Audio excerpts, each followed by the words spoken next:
Math in 3 with Mrs. Z. This video will show you how to evaluate a function and then use that information to create a graph.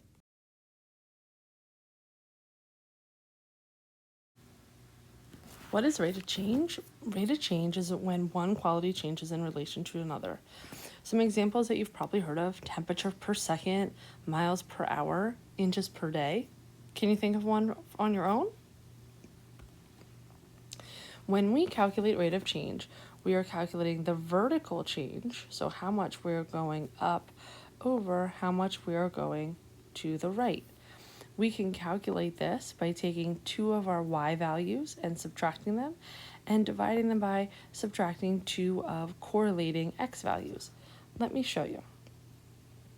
This table shows the distance a person walks for exercise. Find the rate of change with respect to time. The first variable is always x, the second variable is always y. So we're going to pick two of them. This will be my first one for x, this will be my second one for x.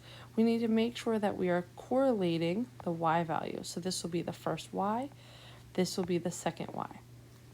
So we're going to calculate our rate of change. Rate of change. We're going to take y2, we're going to subtract y1.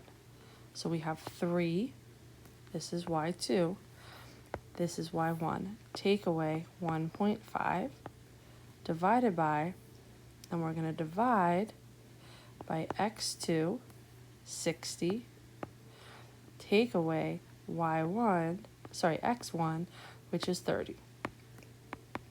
So this gives us 1.5 over 30.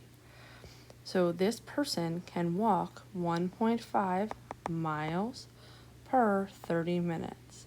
Notice at the end, when I'm finding rate of change, I put my units back onto my numbers. This shows the cost of using a computer at an internet cafe. So the first part of the table would be x, the second part would be y. I'm going to pick the first x value and then the second x value, the first y value and the second y value. We're going to calculate our rate of change. So we take y2 minus y1. So we have 14 minus 7. Divide that by x2 minus the x1. So divide that by 4 minus 2. That's going to give us 7 over 2. Now to put the units back, x, which was in the denominator, is hours. So I'm going to label x hours. Y was in the numerator, and that was dollars. So it costs $7 for every 2 hours. This was Math in 3 with Mrs. Z. Please like and subscribe below. Thanks.